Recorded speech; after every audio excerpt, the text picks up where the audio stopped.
Hi friends, வணக்கம். இன்றைக்கி வந்து பங்குனி உத்திரம். காலையிலே முருகனுக்கு குட்டியாக ஒரு பூஜை செஞ்சாச்சு வீட்டில். சிம்பிளாக சூப்பராகவும் இருந்துச்சு. ஸோ அதுக்கு அங்கிட்டு நானும் எங்கள் ஹஸ்பண்டும் வந்து காலையிலே மழை பெஞ்சிட்டு இருந்துச்சு. இஞ்சி டீ போட்டு குடிக்கலாம் அப்படின்னு சொல்லிட்டு காலையிலே இஞ்சி டீ போட்டு குடிச்சிட்டு இன்றைக்கி ஒரு பிளானிங் இருந்துச்சு. பக்கத்தில் உள்ள முருகன் கோயிலுக்கு போகலான்னு. ஏன்னா அந்த முருகன் கோயிலில் இன்றைக்கி வந்து மகா கும்பாபிஷேகம் நடக்குது. ஸோ அவர்னால லீவ் எடுக்க முடியல, அவருக்கு லீவு கிடைக்கல. ஸோ அதனால் என் ஹஸ்பண்டோட தம்பி மருமக தான் என்னை வந்து கூட்டிகிட்டு போகிறோன்னு சொன்னாங்க. ஸோ அதை பற்றி பேசியிருந்துட்டு அவர் வர முடியல, அவர் ரொம்ப வந்து மிஸ் பண்ணேன்னு சொன்னார். ஏன் அவர் ரொம்ப மிஸ் பண்ணார்னா, எங்களுக்கு அந்த கோயிலில் தான் திருமணம் நடந்துச்சு. எங்கள் திருமணம் அங்கே தான் நடந்துச்சு. 38 வருஷம் ஆச்சு. ஸோ இப்போ அந்த கோயிலில் வந்து கும்பாபிஷேகம் நடக்கிறத நினச்சா ரொம்ப சந்தோஷமாக இருக்குது.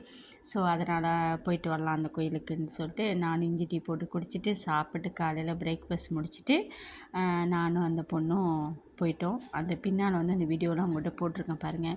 அந்த முருகன் சன்னதியில் போய் சேர்ந்தோன்னே மழை சரியான மழையில் நனைஞ்சிட்டு தான் போனோம். உள்ளுக்கு பூந்தோடனே ஒரு பூஜையும் பார்க்குறதுக்கு அந்த நம்மளோட வேண்டுதல், அவங்க அந்த தீர்த்தம், கும்பத்தோட தீர்த்தம் நம்ம மேலெல்லாம் தெளித்து விட்டு ரொம்ப நல்லா இருந்துச்சு. பூஜை அன்றைக்கி அவ்வளோ சிறப்பாக ஓடிச்சு. ரொம்ப சந்தோஷமாக இருந்துச்சு மனசுக்கு. நிறையா பிரார்த்தனைலாம் போட்டேன். முருகன் வந்து அவ்வளோ அழகாக இருந்தார். பார்க்கவே மனசுக்கு அவ்வளோ சந்தோஷம். கண்ணாடி முன்னுக்கு வச்சுட்டு கண்ணாடியில் முருகனை பார்க்க சொன்னாங்க. அப்புறம் தான் வந்து பார்த்துட்டு அதுக்கு அங்கிட்டு நாங்கள் போய் முருகனை பார்த்தோம்.